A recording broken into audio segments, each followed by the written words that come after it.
boa noite a todos. É uma grande satisfação estarmos aqui novamente para o nosso estudo sistematizado do Evangelho segundo o Espiritismo. Hoje nós vamos dar continuidade ao capítulo 26 do Evangelho segundo o Espiritismo. Dai gratuitamente o que gratuitamente recebestes. Nós vamos tratar dos itens 7 a 10, que tem como título Mediunidade Gratuita. É um tema bastante interessante, né? Sempre que a gente fala de fenômenos, então, de mediunidade, eu sinto que é um tema que chama bastante atenção de todo mundo tem interesse em conhecer um pouco mais. É algo no Espiritismo que realmente levanta a curiosidade de todos.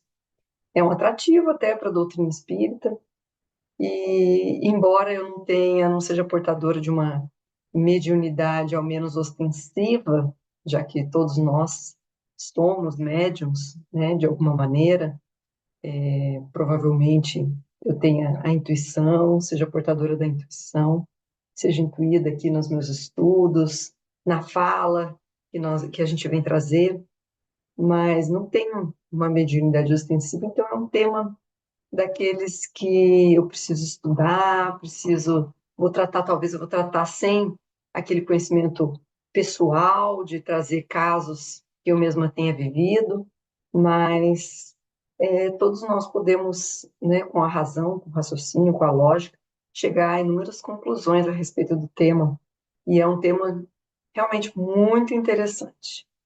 E o texto é um pouquinho longo, então hoje eu não vou perder muito tempo.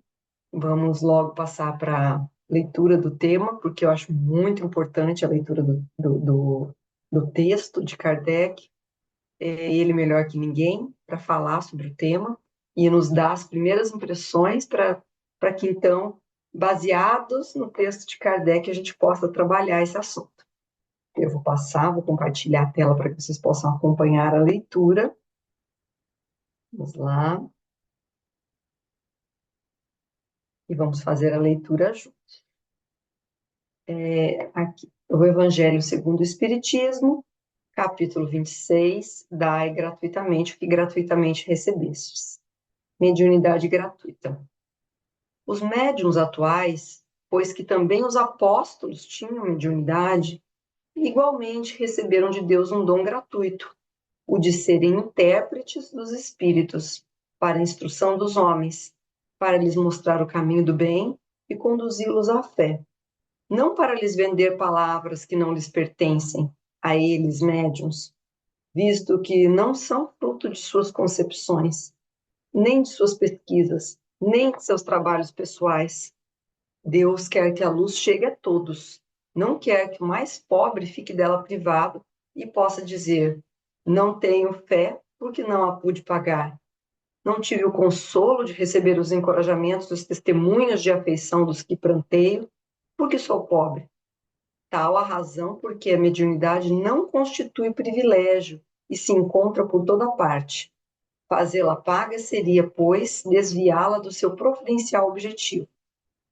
Quem conhece as condições em que os bons espíritos se comunicam, a repulsão que sentem por tudo que é do interesse egoístico, e sabe quão pouca coisa se faz mister para que eles se afastem, jamais poderá admitir que os espíritos superiores estejam à disposição do primeiro que apareça e os convoque a tanto por sessão.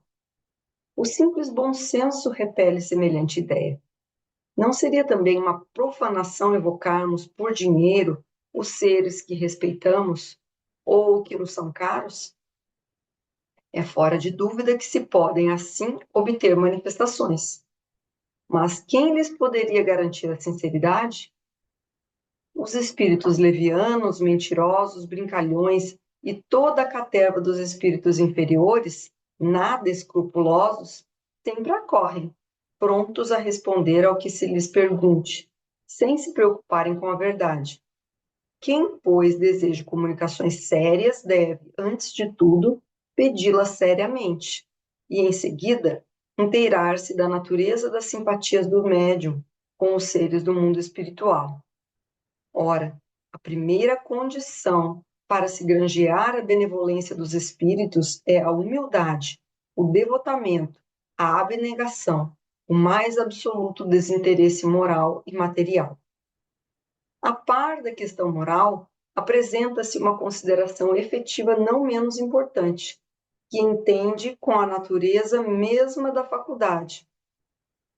A mediunidade séria não pode ser e não será nunca uma profissão, não só porque se desacreditaria moralmente, identificada para logo com a dos ledores da boa sorte, como também porque um obstáculo a isso se opõe. É que se trata de uma faculdade essencialmente móvel, fugidia e imutável, com cuja perenidade, pois, ninguém pode contar. Constituiria, portanto, para o explorador, uma fonte absolutamente incerta de receitas, de natureza a poder faltar-lhes no momento exato em que mais necessária lhe fosse. Coisa diversa é o talento adquirido pelo estudo, pelo trabalho, e que, por essa razão mesma, representa uma propriedade da qual naturalmente lícito é ao seu possuidor tirar partido. A mediunidade, porém, não é uma arte nem um talento, pelo que não pode tornar-se uma profissão. Ela não existe sem o concurso dos espíritos. Faltando estes, já não há mediunidade.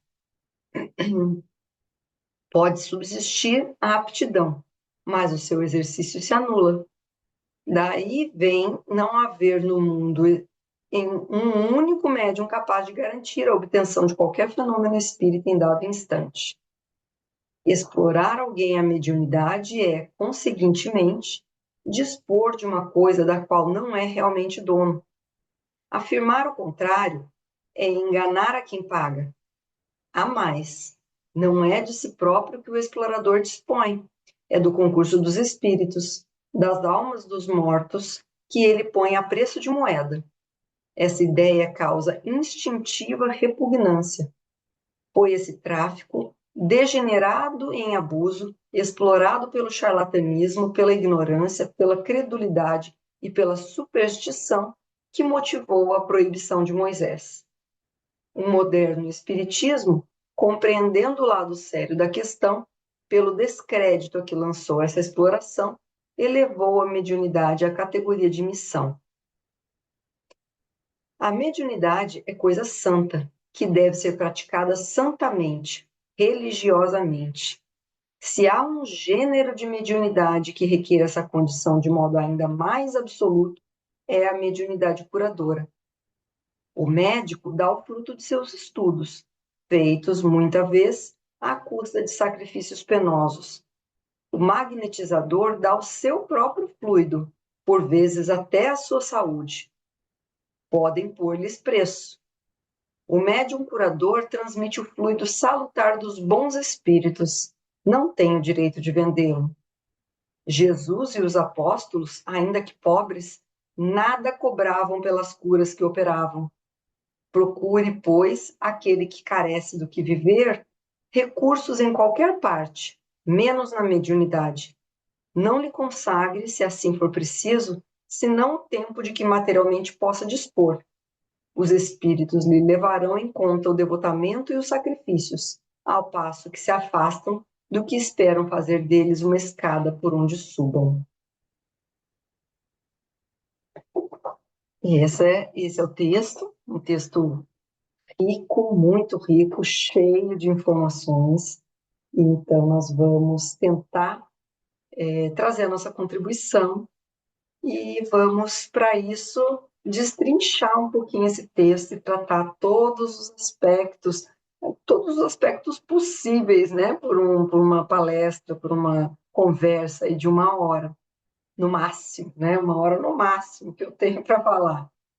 Então, vamos começar com algo que provavelmente até vocês já viram, afinal de contas, esse já é o item 7 do capítulo, que está tratando a respeito, bom, não só de mediunidade, mas bastante a respeito de mediunidade, mas eu nunca sei quem tanto já assistiu às outras palestras, então é bom fazer um retrospecto, né, ou uma passagem geral pelo tema, pelo assunto. Então, em primeiro lugar, acho que é importante a gente falar a respeito do que é a mediunidade, né? Acho que todos temos uma noção do que é mediunidade, mas a mediunidade ela é uma faculdade orgânica, inclusive, uma disposição orgânica, inerente a uma disposição orgânica, que permite ao homem servir de intermediário entre o mundo espiritual e o mundo material, o mundo físico. É isso que é mediunidade. Então, é uma faculdade orgânica, portanto, o indivíduo já nasce com essa faculdade e temos bastante relatos, inclusive, que tem a ver com a hipófise, né, com a glândula hipófise.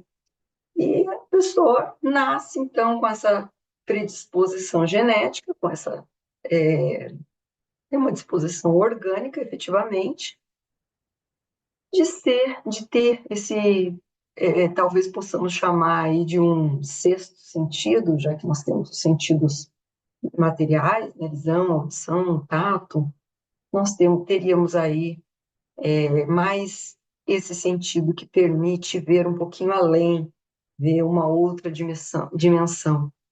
Claro que existem diversos tipos de mediunidade, não é hoje o nosso tema tratar de todos os tipos de mediunidade. Temos a clarividência, a audiência, a mediunidade de efeitos físicos, com materialização, tem a mediunidade de cura, enfim, inúmeros tipos de mediunidade, a psicografia, né?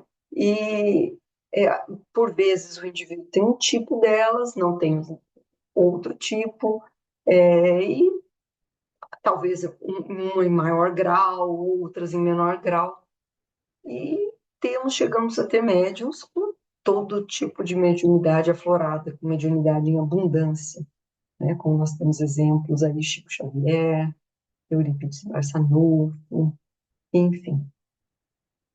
A mediunidade, por se tratar de uma condição orgânica, como nós estamos falando, ela sempre existiu.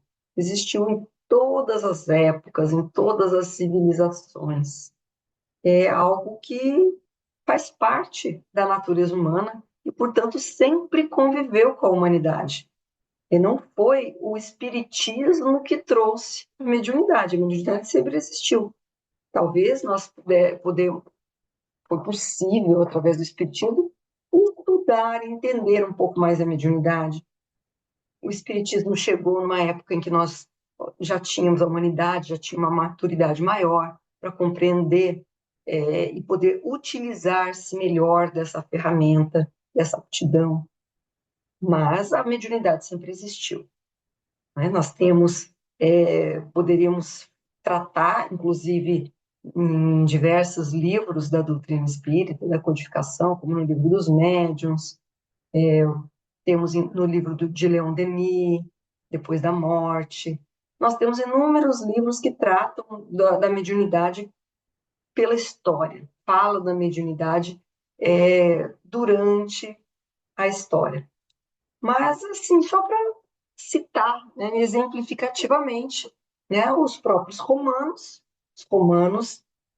eles cultuavam os deuses lares, chamavam de deuses lares, que nada mais é do que os seus antepassados, os espíritos dos seus antepassados, dos seus ancestrais. E eles, então, consultavam os seus antepassados, os seus ancestrais, pela boca das pitonisas, pela boca das sibilas, que eram, né, outro nome para a condição de médium. Os gregos também conversavam com os deuses, né, consultavam os deuses através das pitonisas e hierofantes. E então nós temos, né, inclusive isso é da época de Jesus, né? Na época de Jesus nós tínhamos ali então gregos, romanos, e isso era algo que existia na época. Temos notícias, inclusive, de que os judeus também tinham, né, também tinham essa condição, também professavam ao menos essa crença, né, a crença da reencarnação, da possibilidade desse intercâmbio. Tanto é verdade que isso era algo corrente, que isso era algo que existia nessa época, que esse tema, a mediunidade, ela, inclusive muito antes de Jesus, né, por Moisés, ela foi proibida. Foi proibido o intercâmbio, comunicação entre os encarnados e os desencarnados. E isso, inclusive, essa proibição, porque consta da Bíblia, do Velho Testamento, em Deuteronômio, capítulo 18, versículos 9 a 14. E essa proibição é muito utilizada por inúmeras frentes religiosas, por outros tipos de religiões, enfim, por outras seitas, para proibir e para se posicionarem de forma contrária à mediunidade e verem no espiritismo uma doutrina que é contrária à Bíblia, contrária aos evangelhos. Mas esta passagem, né, esta proibição, ela foi mal interpretada. Mal interpretada por quê? Claro que ela está lá de uma forma direta. Consta, sim, que era proibido o intercâmbio, era proibida a comunicação com os mortos. Mas nós não podemos fazer análise de textos, especialmente hoje em dia, sem tirar o espírito da letra, sem fazer uma interpretação que leve em conta o período, a época em que aquilo se deu, as condições culturais daquele meio, sem fazer uma investigação um pouco mais profunda daquilo que fundamentou aquele escrito, que fundamentou aquela regra, aquela norma. Então, nós precisamos trabalhar isso, inclusive, isso foi trazido aqui no texto, né? Foi trazido no texto por Kardec, a proibição de Moisés. A proibição de Moisés, no fundo, na verdade, ela acaba por confirmar duas coisas, né? Duas coisas.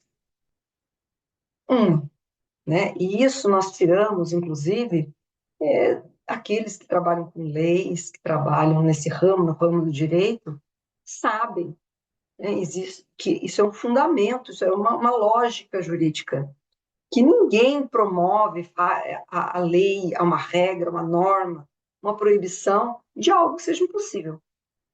Ninguém vai proibir algo impossível, certo? Não tem por que a gente se debruçar e perder tempo e criar regra para algo que já seria impossível.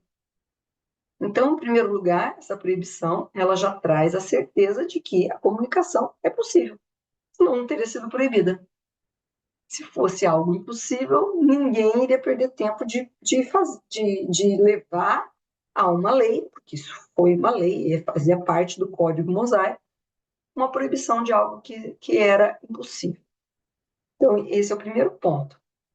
A própria proibição, por parte de Moisés, confirma que a comunicação com os espíritos é algo possível.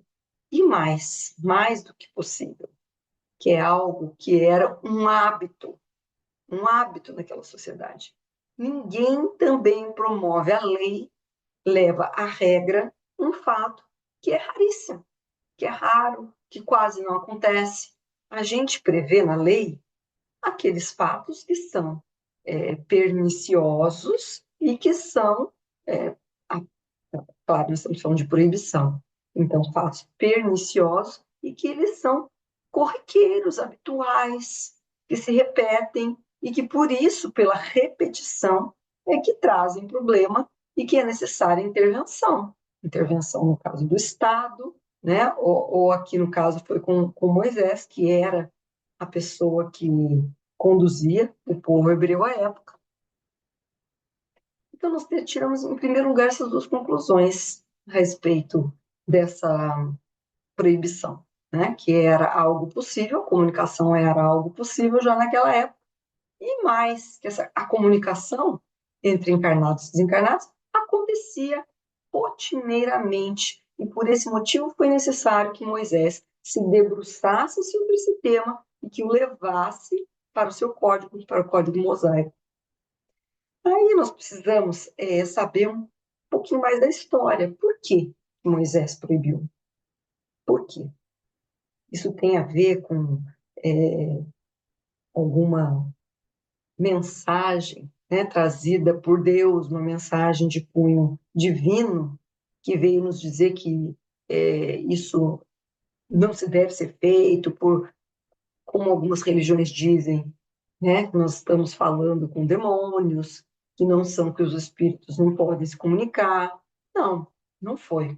Moisés, nós não podemos nos esquecer que ele guiou o povo hebreu pelo deserto.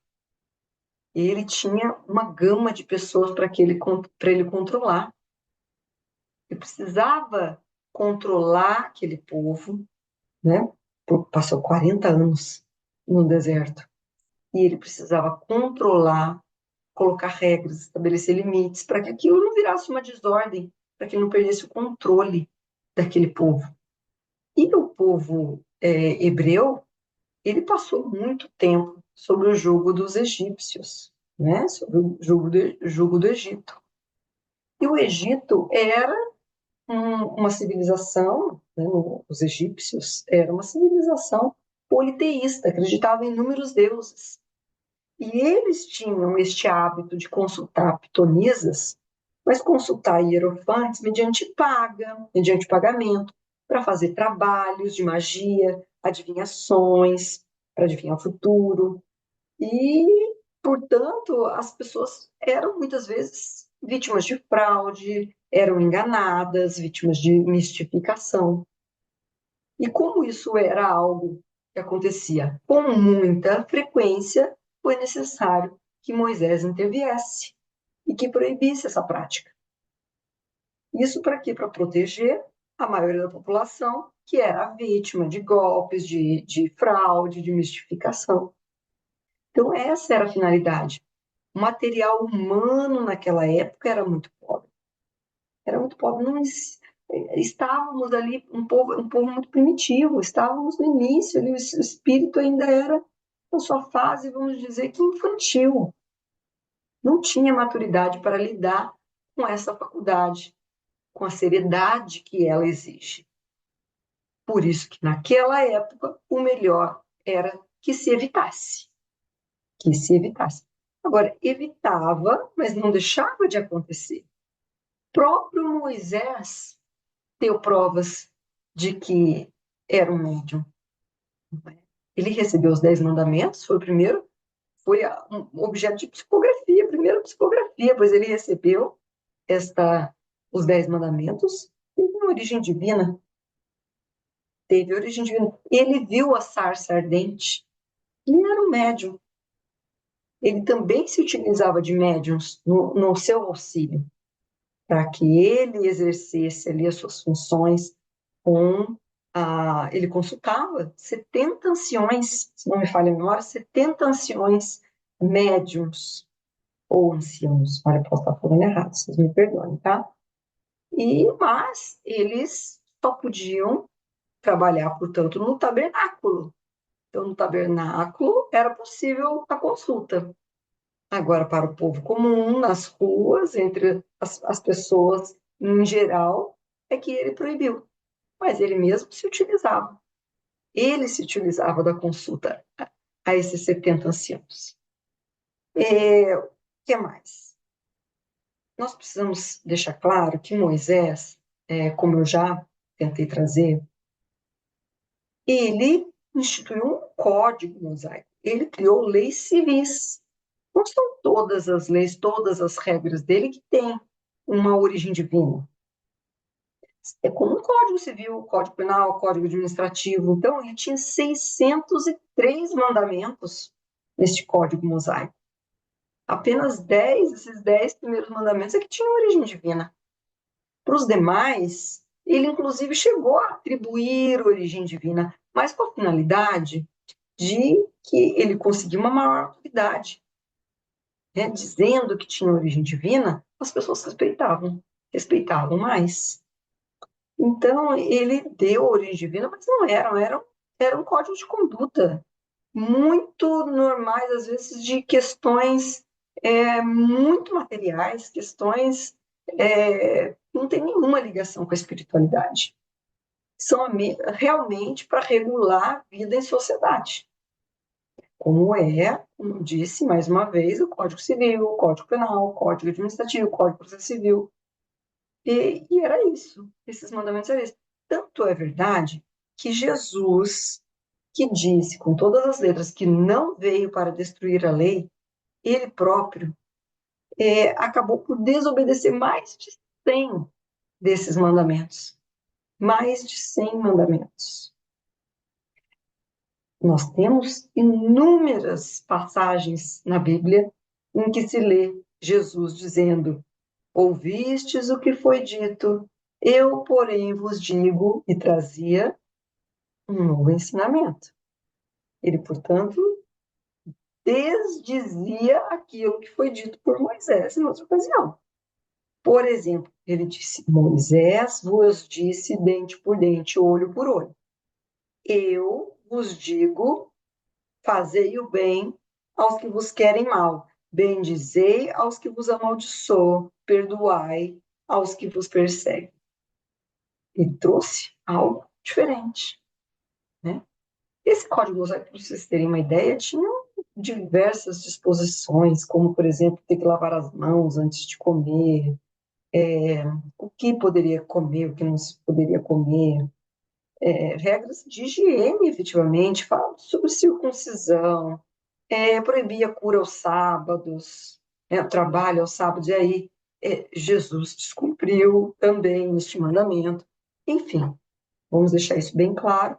Portanto, era essa a finalidade da proibição de Moisés, era uma lei civil, nada mais que isso, e que apenas comprova que o intercâmbio entre o mundo físico e o mundo espiritual sempre existiu, e que existia também naquela época, e existia em abundância, tanto que foi necessário que Moisés tentasse regulamentar essa prática. O que mais? Nós temos que Jesus, tanto, né, que era possível, a mediunidade existia e que Jesus não proibia o intercâmbio, que quando Jesus veio, né, depois, portanto, de Moisés, já há muito tempo depois, a humanidade já estava um pouquinho mais amadurecida, então ele veio trazer ensinos novos, a segunda revelação, né?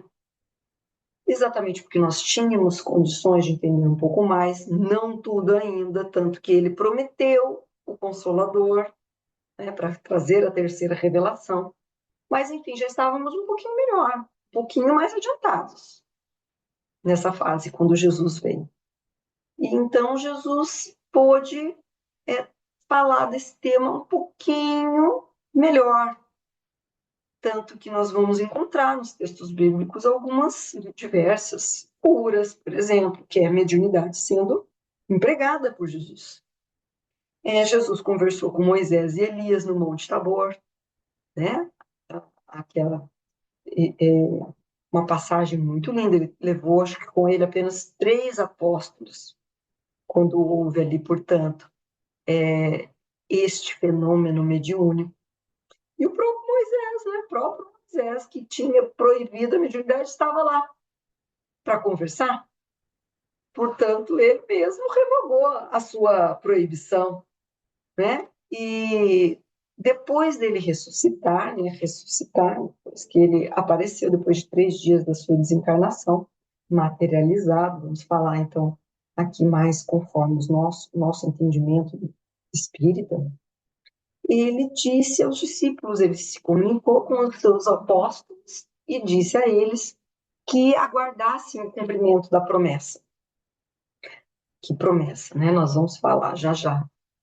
Que seriam batizados, que eles seriam batizados pelo Espírito Santo. Vamos usar as palavras que estão no Evangelho, tá? Que eles seriam batizados pelo Espírito Santo dali a alguns dias, que eles receberiam virtude e seriam suas testemunhas. E o que aconteceu após, né, essa comunicação? De fato, no dia de Pentecostes, que é uma festa em que se celebra, os judeus celebram o recebimento dos 10 mandamentos. Então, tudo está havendo uma festa, uma comemoração, então muitos povos vão até lá, as cidades ficam lotadas, e eles estavam então no cenáculo, todos reunidos, os apóstolos, os 12 apóstolos, e num momento ali de oração, um momento em que eles conseguiram obter uma psicosfera, a psicosfera favoreceu o que se sucedeu posteriormente. O que houve? Eles ouviram um ruído muito alto e um vento impetuoso invadiu o local, invadiu, encheu toda a casa. E eles viram como que línguas de fogo, viram, isso foi visível a eles, línguas de fogo pousarem sobre cada um deles. Isso, inclusive, tem uma simbologia, porque são 12 apóstolos, e eles sempre acreditaram, né? Naquela época, eles dividiam toda a humanidade em 12 tribos. 12 tribos, 12 apóstolos, 12 línguas de fogo, e cada um deles, então, passou a falar outra língua, né? Que também é uma espécie de mediunidade, xenoglossia. Eles então começaram a falar em outras línguas e puderam conversar com todos aqueles visitantes em suas próprias línguas, contando, falando a respeito das experiências que tiveram com Jesus, dos ensinamentos que eles tiveram, receberam de Jesus, puderam transmitir isso àqueles povos que estavam ali para a festa de Pentecostes. Esse foi o momento, então, que nós temos aqui no livro O Consolador, um livro muito bom de Emmanuel, e eu vou trazer a questão para vocês, a questão, acho que é 382, deixa eu ver.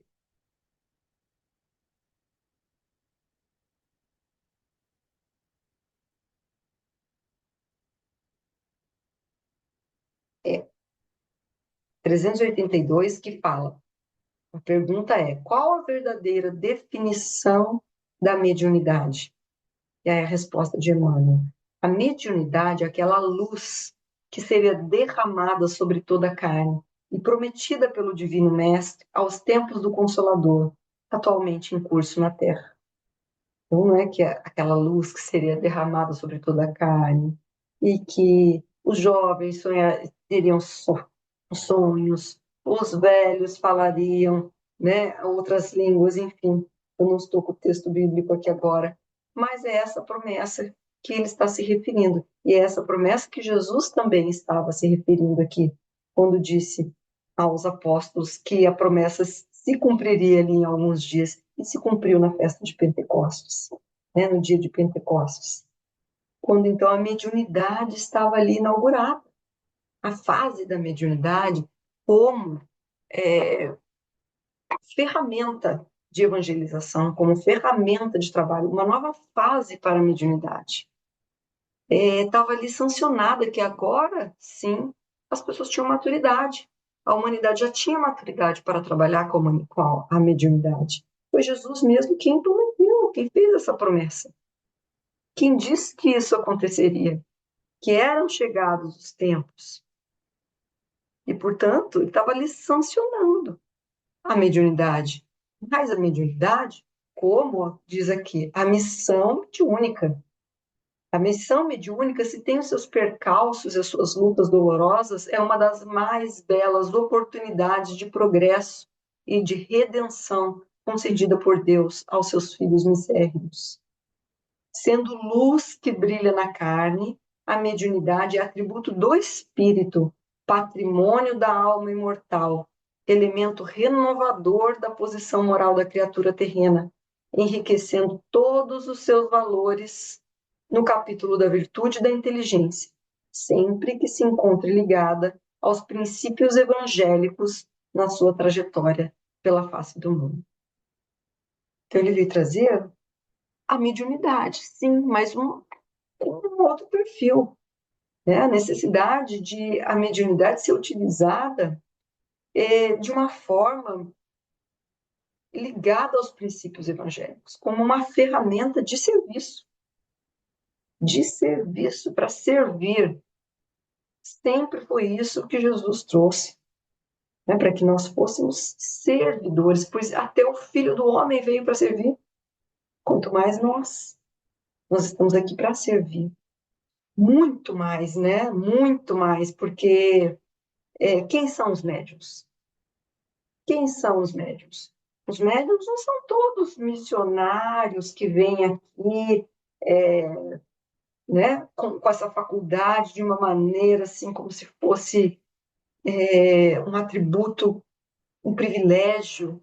Não, a maioria dos médiuns, hoje em dia, com raríssimas exceções, que são realmente missionários, tem outra natureza.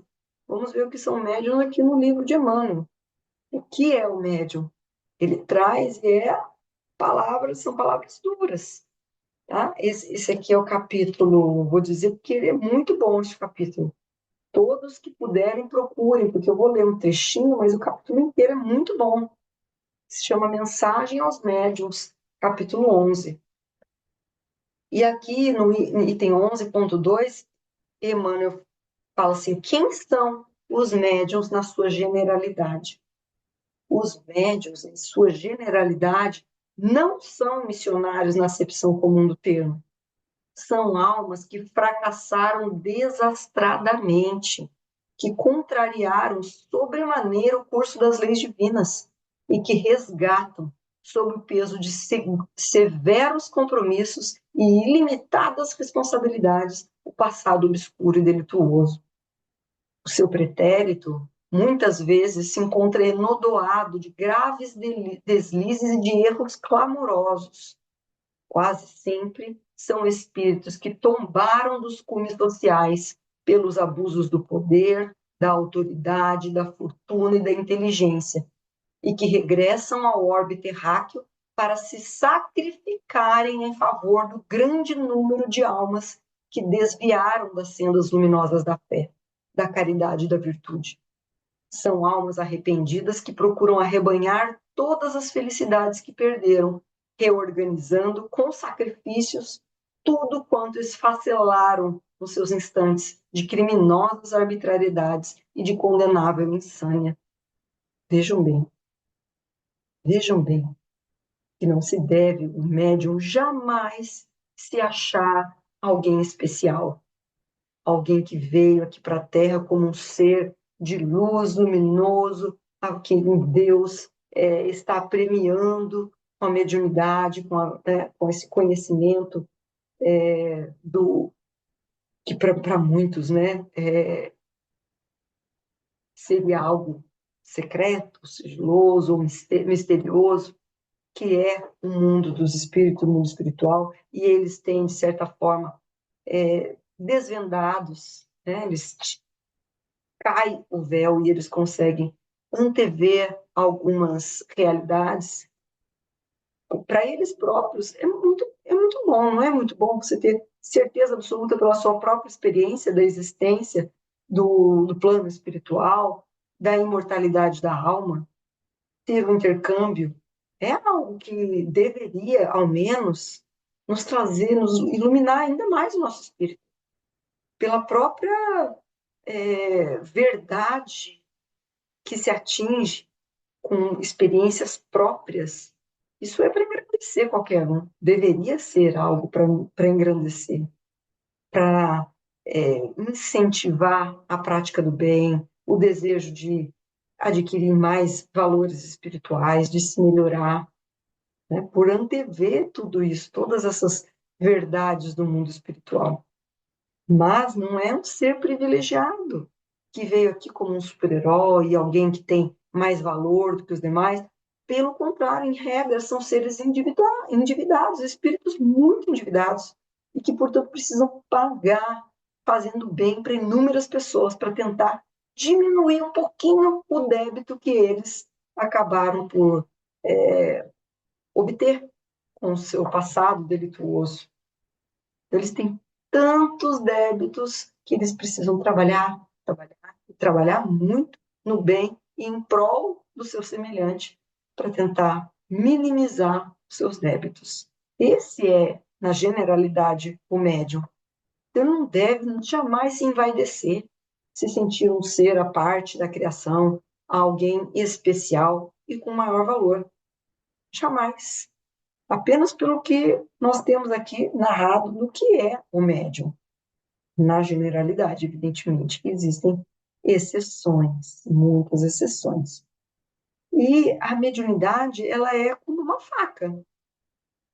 Ela vai ser boa ou vai ser ruim, dependendo da utilização que se fizer dela. A faca a gente pode usar como um instrumento de muita utilização. A gente usa todo dia. Para almoçar, todos os dias tem uma faca ali do lado da mesa. E ela é muito útil.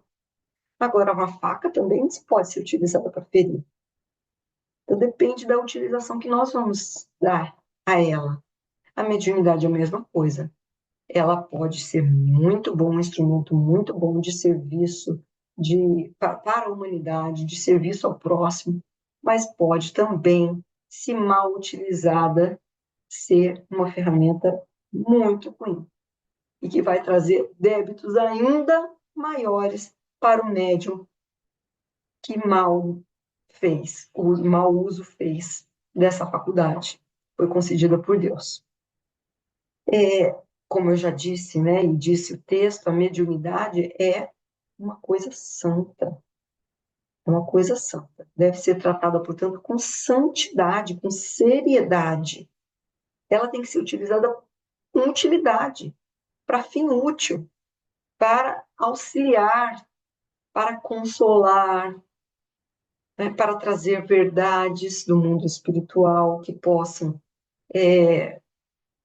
abrir a consciência das pessoas, que possam auxiliar, né, nessa aquisição da consciência, mas jamais deve ser utilizada para demonstração, curiosidade, brincadeira, interesse pessoal, futilidade, vaidade. Esse é o mau uso da mediunidade. Quem se utiliza da mediunidade com este fim está fazendo um mau uso da mediunidade, desbaratando as faculdades que lhe foram conferidas para um fim específico, que é servir ao próximo, servir ao semelhante, e com isso vai angariar mais débitos, ao invés de estar quitando os seus débitos, vai estar angariando, aumentando, piorando os seus débitos. Aí nós temos uma outra questão aqui do livro, O Consolador, que nos traz aqui uma observação importante, muito importante, que é a questão 387, em que é perguntado qual é a maior necessidade do médium, e está relacionado com isso, né, que nós estamos conversando. A primeira necessidade do médium é evangelizar-se a si mesmo, antes de se entregar às grandes tarefas doutrinárias, pois, de outro modo, poderá esbarrar sempre com o fantasma do personalismo em detrimento da sua missão. Eu vejo que o médium precisa trabalhar a si próprio, vencer as suas imperfeições, os seus vícios. Caso contrário, se for alguém vaidoso, orgulhoso, né, que se ira com facilidade, não vai exercer da maneira correta a sua faculdade, não vai exercer da maneira correta essa ferramenta tão maravilhosa que Deus colocou ali em seu poder, colocou à sua disposição para cumprir uma tarefa, para cumprir uma tarefa. Sem que ele se evangelize, ele não vai conseguir cumprir a contento a tarefa que lhe foi confiada. Nós temos alguns exemplos disso, e eu gosto de trazer histórias, eu acho que elas, além de serem interessantes, né, o exemplo sempre nos auxilia a compreensão. Eu trouxe esse livro maravilhoso, todos leiam, inclusive é o livro que acabou por fundamentar o segundo filme Nosso Lar 2. O Nosso Lar 2 é baseado no livro Os Mensageiros. Este livro é muito maravilhoso e ele traz diversos casos de médiuns que faliram e conta a história de cada um deles e os desdobramentos no plano espiritual. Eu vou trazer só o caso de um deles, o caso do Acelino. O caso do Acelino está no capítulo 8, que se chama O Desastre de Acelino. Eu não vou ler inteiro, né, porque nós não temos tempo, mas eu vou trazer um pouquinho aqui a parte que fala mais especificamente dele contando a história dele. Diz assim, bom, que ele tinha, portanto, uma tarefa, né, ele tinha que, estava no roteiro dele de realizações, trabalhar na mediunidade, ele teria uma companheira que iria colaborar com ele no desempenho das tarefas. Mas, olha, cumprida a primeira parte do programa, aos 20 anos fui chamado à tarefa mediúnica, recebendo enorme amparo dos benfeitores invisíveis. Recordo ainda a sincera satisfação dos companheiros do grupo doutrinário. A vidência, a audição e a psicografia que o Senhor me concedera por misericórdia constituíam decisivos fatores de êxito em nossas atividades. A alegria de todos era inexcedível. Entretanto, apesar das lições maravilhosas de amor evangélico, inclinei-me a transformar minhas faculdades em fonte de renda material. Não me dispus a esperar pelos abundantes recursos que o Senhor me enviaria mais tarde, após meus testemunhos no trabalho, e provoquei eu mesmo a solução dos problemas lucrativos. Não era serviço igual a outros? Não recebiam os sacerdotes católicos romanos a remuneração de trabalhos espirituais e religiosos? Se todos pagávamos por serviços ao corpo, que razões haveria para fugir ao pagamento por serviços à alma? Amigos, inscientes do caráter sagrado da fé, aprovavam minhas conclusões egoísticas. Admitíamos que, no fundo, o trabalho essencial era dos desencarnados, mas também havia colaboração minha, pessoal, como intermediário, pelo que devia ser justa retribuição. Debalde movimentaram-se os amigos espirituais aconselhando-me o melhor caminho. Em vão, companheiros encarnados chamavam-me a esclarecimento oportuno. Agarrei-me ao interesse inferior e fixei meu ponto de vista. Ficaria definitivamente por conta dos consulentes. Arbitrei o preço das consultas, com bonificações especiais aos pobres e desvalidos da sorte, e meu consultório encheu-se de gente. Interesse enorme foi despertado entre os que desejavam melhoras físicas e solução de negócios materiais. Grande número de famílias abastadas tomou-me por consultor habitual para todos os problemas da vida. As lições de espiritualidade superior, a confraternização amiga, o serviço redentor do Evangelho e as preleções dos emissários divinos ficaram à distância. Não mais a escola da virtude, do amor fraternal, da edificação superior, e sim a concorrência comercial, as ligações humanas, legais ou criminosas, os caprichos apaixonados, os casos de polícia e todo um cortejo de misérias da humanidade em suas experiências menos dignas. Transformara-se completamente a paisagem espiritual que me rodeava. À força de me cercar de pessoas criminosas, por questões de ganho sistemático, as baixas correntes mentais dos inquietos clientes encarceraram-me em sombria cadeia psíquica. Cheguei ao crime de zombar do Evangelho de Nosso Senhor Jesus, esquecido de que os negócios delituosos dos homens de consciência viciada contam igualmente com entidades perniciosas que se interessam por eles nos planos invisíveis, e transformei a mediunidade em fonte de palpites materiais e baixos avisos. E nem preciso contar, né, que a morte chegou, arrancou da fantasia. Desde o instante da transição, ele viveu aqui momentos de terror, de grande terror, tendo em vista que ele continuou rodeado pelos consulentes que o procuraram, inclusive no plano espiritual, e não lhe deram paz, não lhe deram sossego. o caso do Arcelino, né, traz uma ideia, assim, a ideia geral do que traz esse nosso tema de hoje, né, sobre a mediunidade gratuita. Ele, por motivo egoístico, porque não tinha evangelizado a si próprio, quis, né, por ele, mesmo tendo conhecimento da doutrina, e ele mesmo disse ali que ele sabia que as mensagens não provinham dele, que provinham dos espíritos já desencarnados. Mas ele se cegou. Ele queria simplesmente o lucro, ele queria lucrar com a mediunidade. E aí ele criou a verdade dele, se fixou naquele ponto e passou a exercer a mediunidade dessa forma que é a forma primitiva, né, das consultas, as pitonisas, aos hierofantes, que é o que Moisés quis coibir. A mediunidade paga, a futilidade de se procurar para fazer consultas. Será que eu vou ter sucesso no meu emprego? Fecha ou não fecha esse contrato? Tem uma história que contam, que Chico Xavier contava, que certa feita uma mulher foi consultar, ela queria consultar Emmanuel a respeito da cor do vestido que ela deveria usar no casamento do filho. E aí Emmanuel, né, muito perspicaz e espirituoso, disse que para essa consulta ela deveria procurar um outro médium. E quando ela disse quem, ele deu o nome de um estilista. Eu não vou me lembrar o nome do estilista, mas como se tivesse dito aí, procure o médium.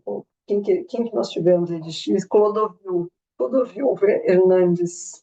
Não era Clodovil, tá? Era outro. Mas foi o que Emmanuel quis dizer, cada um no seu quadrado.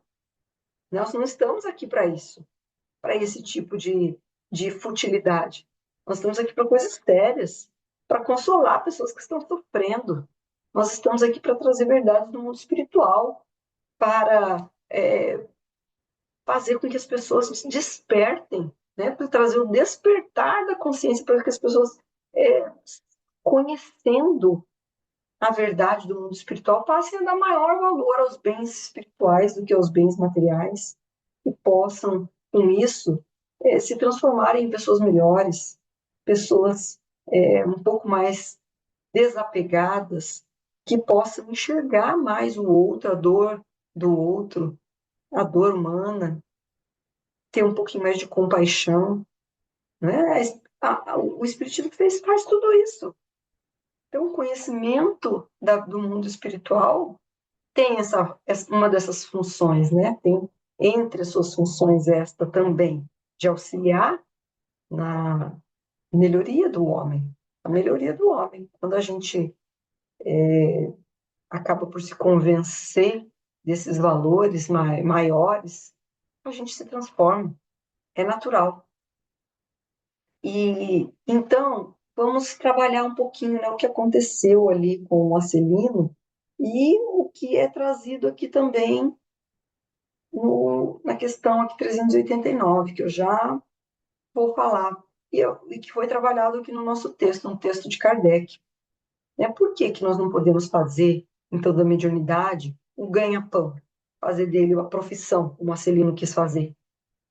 Por inúmeras razões, algumas das que foram ali trazidas, em primeiro lugar, que a questão da sintonia espiritual. Os bons espíritos, que são aqueles que nós queremos ao nosso lado, que são aqueles que poderão efetivamente trazer boas instruções úteis e realmente que nós deveríamos efetivamente seguir, eles não se ligam a pessoas que estejam ali com essa finalidade de lucro, com finalidade de vaidade, de demonstração, de exibicionismo. De jeito nenhum, de jeito nenhum. Então, alguém que está buscando isso com a mediunidade vai ter como sintonia espíritos do mesmo nível, do mesmo patamar. Esse tipo de espírito não vai poder ser um bom orientador. Não vai ser um bom orientador. Nós vamos se ligar, os médiuns que se proponham a isso vão se ligar a espíritos inferiores.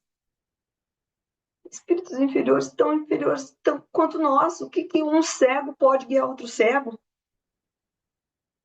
Se eles estarão assessorados por espíritos tão ignorantes quanto nós, por que nós precisamos da ajuda dele? Só porque está desencarnado, ele vai ter alguma informação melhor que nós próprios? Não vai. Por vezes vai nos dar, inclusive, orientações que serão perniciosas, que serão ruins para o nosso crescimento, vão nos atrasar, e o médium será responsável pelo atraso daqueles que ele levou a tanto. Questão da responsabilidade.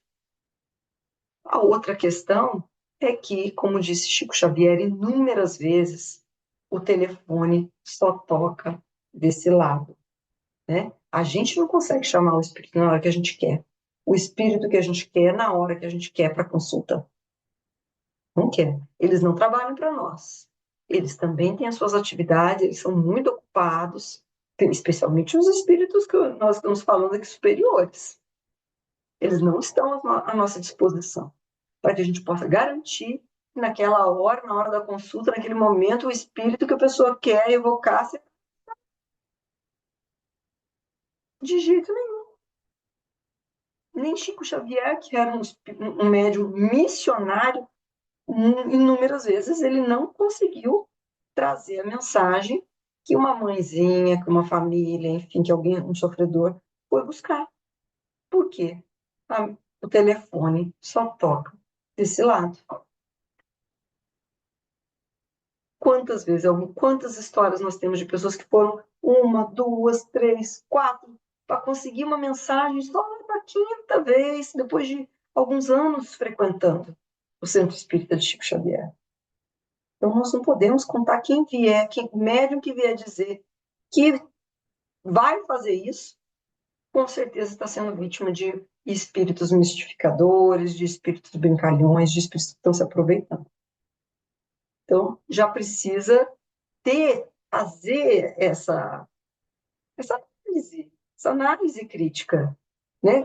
Nós sabemos da questão da sintonia entre os espíritos. Então, pelo trabalho, pela moralidade daquele médium, nós sabemos que tipo de espíritos ele tem como assessores por quem ele está sendo assessorado, não é? Kardec já teve ocasião de dizer, isso consta lá do livro dos médiuns, evocai uma pedra e ela te responderá. Os espíritos grosseiros, os espíritos inferiores, gostam de brincar com a gente. Não é? Ele não fez um experimento que ele evocou um pintacilgo e obteve resposta? E aí, Espírito Santo Agostinho veio esclarecer. Ele falou exatamente isso. Se você evocar uma pedra, o espírito vai vir aqui, vai se passar por pedra. Você vai ter resposta. Então, não faça perguntas imbecis. Nós já temos capacidade, já temos um pouquinho mais de maturidade para buscar coisas sérias na mediunidade. Né? Aqueles que estão buscando finalidade material vai se unir a alguém que também vai estar sendo assessorado por um espírito inferior. Então, nós temos que pensar em tudo isso. Não é possível ter isso como profissão. E uma outra causa, que está na questão 389, é que a mediunidade pode ser retirada ou suspensa em algumas circunstâncias. A pergunta é essa: a mediunidade pode ser retirada em determinadas circunstâncias da vida? E a resposta é: os atributos medianímicos são como os talentos do Evangelho. Se o patrimônio divino é desviado de seus fins, o mau servo torna-se indigno da confiança do Senhor, da seara da verdade e do amor. Multiplicados no bem, os talentos mediúnicos crescerão para Jesus, sob as bênçãos divinas. Todavia, se sofrem o insulto do egoísmo, do orgulho, da vaidade ou da exploração inferior, podem deixar um intermediário do invisível entre as sombras pesadas do estacionamento, nas mais dolorosas perspectivas de expiação, em vista do acréscimo de seus débitos irrefletidos. É o que nós vinhamos comentando. Então, pode perder ainda a faculdade. Ou perder a faculdade, ou apenas ter os espíritos afastados, que dá na mesma. Tem a faculdade, mas não tem um espírito para se comunicar, não consegue a comunicação, né? Não consegue da mesma maneira. E no livro dos médiuns, no item 220 do capítulo 27 do livro dos médiuns, foi feita a pergunta: qual a causa do abandono do médium pelos espíritos? A resposta foi: o uso que ele faz da mediunidade é o que mais influi sobre os espíritos bons. Podemos abandoná-lo quando ele é emprega em futilidades ou com finalidades ambiciosas, e quando se recusa a transmitir nossas palavras ou colaborar na produção dos fenômenos para os encarnados que apelam a ele ou que precisam ver para se convencerem. Esse dom de Deus não é concedido ao médium para o seu prazer, e menos ainda para servir às suas ambições, mas para servir ao seu progresso e para dar a conhecer a verdade aos homens. Se o espírito vê que o médium não corresponde mais aos seus propósitos, nem aproveita as instruções e os conselhos que lhe dá, afasta-se e vai procurar um protegido mais digno. E é por isso que muitas vezes o espírito vai ficar desguarnecido, ao menos dos espíritos, dos bons espíritos. E aí vai ser substituído, talvez, por espíritos inferiores, espíritos ignorantes. E aí, evidentemente, que todo o trabalho está comprometido. Que aí, a partir daí, ele só vai fazer mal. Não vai mais auxiliar, não vai mais contribuir, pelo contrário, ele estará utilizando da mediunidade para trazer malefício àqueles que o procuram. Malefício, porque as orientações serão mentirosas, serão orientações que não vão auxiliar ou contribuir de maneira alguma, pelo contrário, muitas das vezes vão levar as pessoas ali dos consulentes a cometer erros piores, erros graves, e ele será responsável por tudo isso, aumentando, portanto, os seus débitos. Né? E a última o último motivo pelo qual não pode ser tido como uma profissão, como ganha-pão, é que não é algo que vem dele. Nós não podemos cobrar por algo que não é nosso. Não é nosso. O trabalho não é dele. Ele é apenas um intermediário. Chico Xavier deixou isso muito claro durante a sua vida, toda a sua missão. Ele repetiu isso inúmeras vezes. Ele não cobrou pelos seus livros, por direitos autorais. Se ele recebia uma doação, ele logo já passava para frente. Ele doou para a FEB, ele doou para inúmeras entidades. Chegava, recebia um relógio, passava outra pessoa precisando, ele já passava do braço dele. Ele não ficou com nada, ele não fez dinheiro, ele não enriqueceu, ele não deixou de trabalhar como funcionário público. Ele doou seu tempo, seu serviço, o período que ele pôde, após o seu serviço, após o trabalho, que dava o ganha-pão para ele, a vida. Ele foi exemplo maior a ser seguido por todos os médiuns. Ele não quis glória, ele não quis fama, ele sempre deixou claro: não são minhas, as mensagens não são minhas, eu sou apenas um intermediário, eu sou apenas um sapo carregando a vela, eu sou apenas o burrinho levando a mensagem de uma comunidade para outra. Sempre se colocou nessa posição, que nada era mérito dele, que não era dele, que ele não podia receber por aquilo. Nunca, jamais cobrou. Jamais cobrou. Assim como conta aqui o texto evangélico, Jesus jamais cobrou por uma cura, por uma desobsessão que ele fez em números, né? Livrar dos demônios, né? Segundo os endemoniados. Jamais os apóstolos que, após Pentecostes, passaram a fazer maravilhas, né? Como é dito em Atos dos Apóstolos, que pelas mãos de Paulo, Deus operava maravilhas. E os demais apóstolos também, Pedro, todos promoveram inúmeras curas, também livraram pessoas ali da obsessão. Todos exerceram mediunidade, mas é mediunidade com Jesus. Essa é a mediunidade que nós devemos buscar, a mediunidade com Jesus. Nós precisamos estar evangelizados, porque a mediunidade com Jesus é aquela que ela serve, ela é para servir. É um instrumento para servir, e não um instrumento para o nosso benefício, para que nós sejamos servidos, para nós colhermos lucros. Jamais. É um dom divino dado de graça para que a gente utilize em favor do próximo. E com isso, a gente consiga pagar uma parcela dos débitos que nós angariamos em um passado enorme de delitos. É isso, meus amigos. Tinha muito mais coisa para a gente tratar, mas eu acho que eu até já passei do tempo que me era concedido. E espero que tenha sido proveitosa essa análise do tema, que eu possa ter contribuído de alguma maneira para o nosso despertar da consciência, para que a gente possa refletir mais sobre esse assunto. E que Deus abençoe a todos vocês, que tenham um excelente finalzinho agora de domingo, uma ótima semana, e que nós possamos querer servir cada vez mais, em nome de Jesus, agradecendo por tudo aquilo que a gente recebe de dádivas, de glórias, de bênçãos, doando àqueles que necessitam um pouquinho do nosso tempo, um pouquinho do nosso conhecimento, e para aqueles que a possuem, um pouquinho desse instrumento maravilhoso que é a mediunidade. Um grande abraço a todos e muito obrigada pela atenção de cada um de vocês.